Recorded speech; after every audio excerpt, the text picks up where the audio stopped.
Now, if you're into super scale historic RC models, you are gonna love this. We've got the 1/12 scale Type 82 Kubelwagen, I think that's how you pronounce it, from ROCHOBBY. Now, this was sent over to me by Fair RC, and they've got it on sale at the moment for just $89, which when you see the level of detail on this thing, I think you'll agree it's a pretty awesome price. Now, if you're a bit of a history nerd like me, you'll love this type of thing. One of the things I really like about this as well is the box that it comes in. It's really cool little kind of briefcase. You just basically pop it open, and then the model actually comes really nicely packaged in there. You know, you've got the RC, you've got the transmitter, and you've got your USB charger, your wheel wrench tool, and so on. But yeah, it's just so nicely packaged. You know, you could literally keep it as like a carry case for it. I mean, the level of detail on this thing is absolutely amazing. Look, you've got that full interior, and it's actually got cloth seats in there, which is just crazy. You've got your dashboard and everything. We'll take a closer look at all that in a minute. It actually has opening doors, and what's really, really cool about this, look, they actually have working door handles. So you pop the door handle down, and then you can actually open the door. You can see you've actually got a mechanism here, look, on the side of the door. How cool is that?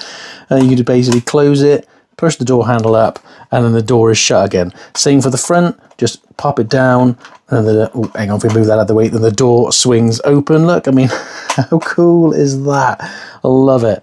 So your windscreen actually pops up as well, so you basically just push the windscreen up, you need to fold your mirrors out the way, and then it basically just hooks on the side here onto this screw, and then you can just pop your mirrors up. On the front, you've got loads of scale details. So you've got your number plate, you've got your headlights, you've actually got your spare wheel on there. Your bonnet actually opens, so if you just pop this open, you can see that's actually where all of our electronics sit. So you've got your all-in-one ESC and receiver. Your 2S LiPo battery actually sits in there as well, so it's 380 milliamp hour. You can actually take the bonnet completely off if you want to. Everything's nicely tucked under there. Just close your bonnet again.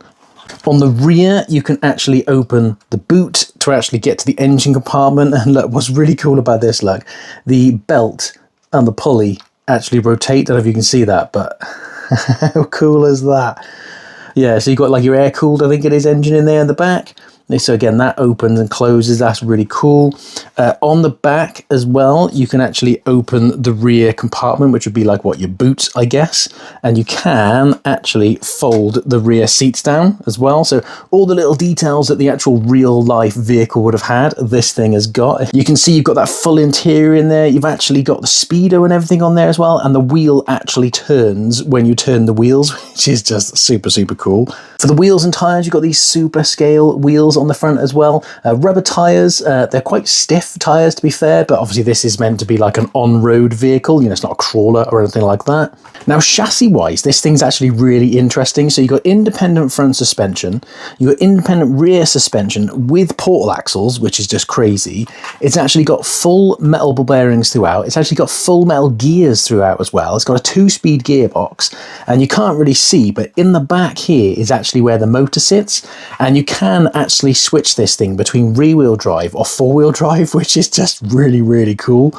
Now it comes included with a FlySky 4-channel MG4 transmitter. So these transmitters are really nice. You can do all your throttle trim adjustment, your dual ray adjustment, you know, your throttle reverse, steering reverse, and so on.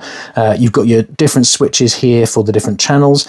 Now it does say it's got LED lights and everything, but with the switching between the 4-wheel drive and the 2-speed, I'm guessing channel 3 is probably for the 2-speed, but we'll find out. And then channel 4 may be for the switching between 4-wheel drive and rear-wheel drive, but we'll check all that in a minute. But yeah, really nice transmitters in the hand. These are one of my favorite style transmitters to use with the smaller scale rig, because they're just so nice and easy to use. Like I mentioned, you get a little bag of goodies as well. So you've got your 2-amp USB charger, your wheel wrench tool, and you also get a little screwdriver in there as well. Now the transmitter itself takes 4 AAA batteries. So let's get some batteries in and get it powered on. So you can get the battery out nice and easy. It's the same style batteries that come with like the FCX24s and everything from FMS.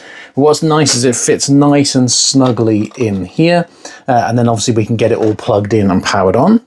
Now from what I can see, there's no power switch. So basically once you plug the battery in, it turns on. First of all, let's check out the LED lights. So if we press channel 4 on the transmitter just once, that'll give us our headlights. You also get your tail lights on the rear, and if you steer, you do have the dreaded indicators. But there's no indicators on the front, only on the rear. And if you press channel 4 again, your headlights get a bit brighter, but no change on the rear with the brightness. And then if you press channel 4 again, you get, I think, what they call the anti-aircraft light just coming on under there. And on the rear, you also get your hazard lights. And then if you press it one more time, your rear lights go off, as do your headlights, but that anti-aircraft light just stays on. You do still have your indicators on the rear though. And then when you press channel 4 again, all your lights are then off, including your indicators on the rear. Now then channel 3 on the transmitter is for your 2-speed. So if we just hold it up a minute, we're in first gear at the moment. And then if we change to second gear, you can see you've got a fair bit of wheel speed there. And it seems to be with this one, whether you go to the middle or all the way forward, that engages your second gear. It does say on the box that it has the switching between 4-wheel drive and rear-wheel drive. I couldn't find anything in the manual that says it, but I just had a play around. You can see we're in 4-wheel drive at the moment. And what I just found is if you actually hold down channel 4, you might have heard the servo move then, and now we've actually got rear-wheel drive only. And then if you want to switch back to 4-wheel drive, again, just hold it down until you hear the servo move. There you go, you might have heard that. And now we're back in 4-wheel drive. So that's really cool with all the different functionality that we've got there. You know, that's controlling the LED lights and the 4-wheel drive, rear-wheel drive, and then you've got your 2-speed. Now with your dip switches as well, they do actually control the functionality as well. So the first dip switch is if you want to switch between forward brake reverse or forward reverse. So at the moment, this is in forward brake reverse. So basically if I drive forward and then I want to go backwards, I got to brake and then go backwards. So brake, backwards. But if we change this number 1 dip switch here to be all the way up, we should now have just forward reverse, which is how I prefer all of my RCs, to be honest. Not a fan of a brake. And then your other things then, the number 2 I think is for your LiPo, so you can switch between LiPo and nickel hydride battery. And then the last 2 then is for your drag brake settings, because you can adjust the drag brake sensitivity on this as well, which is cool. Oh, and I forgot to show you as well, when you steer, the steering wheel turns. How cool is that? I mean, for $89 in the sale at the moment, this thing is just awesome, isn't it? The level of scale details on this, the fact that you've got all those LED lights, you've got the 2-speed, you've actually got 4-wheel drive and rear-wheel drive switching. This is definitely one to have in your collection if you're into like historic vehicles, and you know, this is going to look really nice sat on the shelf, isn't it? Got the Kubelwagen outside on the trail. It is such a cool looking model, isn't it? I just love all the details on it. I couldn't find a driver, unfortunately. Most of my other drivers are glued in other rigs, so yeah, unfortunately we're going driverless. But let's just check out our trail speed in first gear and second gear. So that is full throttle in first gear. As you can see, it is very, very, very slow. Let's chuck it in second gear. Well, that's better. Look, we've got some go in second gear. Yeah, that's not bad. It's got a decent little bit of trail speed for second gear. Nice and stable on the turn then as well. Let's just chuck it in rear-wheel drive and just see what it's like in rear-wheel drive as well. So that's rear-wheel drive in second gear. You haven't got enough power to do donuts or anything like that, but you know. And obviously this is more of just like a scale model RC, so you know, it's not really designed to go off-road. You can see the tyres struggling for grip a lot there, but you know, it does manage to actually get around a bit. You can see we've got more drive to the rear than we have the front as well, I would say. Way, made it! It just looks so cool. It's definitely the type of thing you're just going to take for a nice little gentle stroll, isn't it? Nice bit of gentle trailing, just take in the sights. Appreciate how cool it looks. And it does look super cool. I really like the lights on it as well, and like that interior is just absolutely fantastic. Definitely needs some like drivers and some figures and stuff in there, doesn't it? Just to kind of finish off the look, I reckon. You can see it's actually did too bad a job on the trail, you know. This main thing really is just looks, isn't it?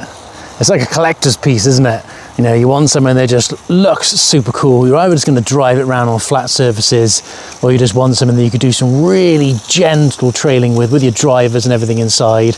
It's actually got pretty decent slow speed control as well. You know, obviously it struggles for grip with the tyres, but I'm in second gear at the moment, just plodding along, and it's doing an all right job.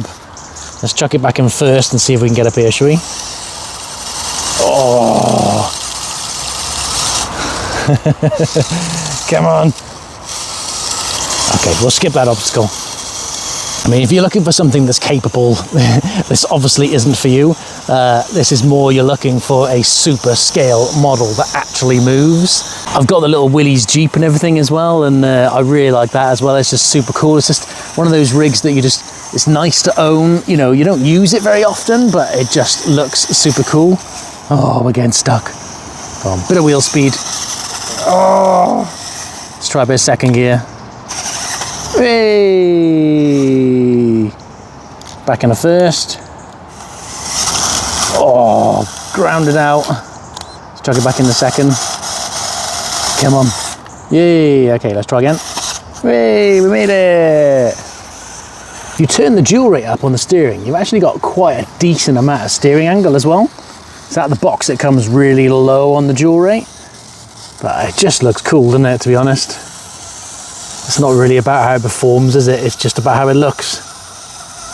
Well, what do you think? Are you a history nerd like me and you think it's actually really, really cool? I mean, you can't deny it's got some fantastic scale details on it, hasn't it? I mean, like I said, it's not the most capable, but that's not why you buy something like this, is it? This is just a scale model that moves, in my opinion. I'll put a link in the description to where you can pick one up from. Like I said, Fair RC have got it on sale for just $89 at the moment. So if you do want to get one, snap one up before the sale ends. Let me know what you think of it in the comments. Drop me a comment if you've got any questions. Give us a like if you enjoyed the video. Thank you very much for watching. And I guess I should say auf Wiedersehen, if that's how you say it. Otherwise, see you on the next one.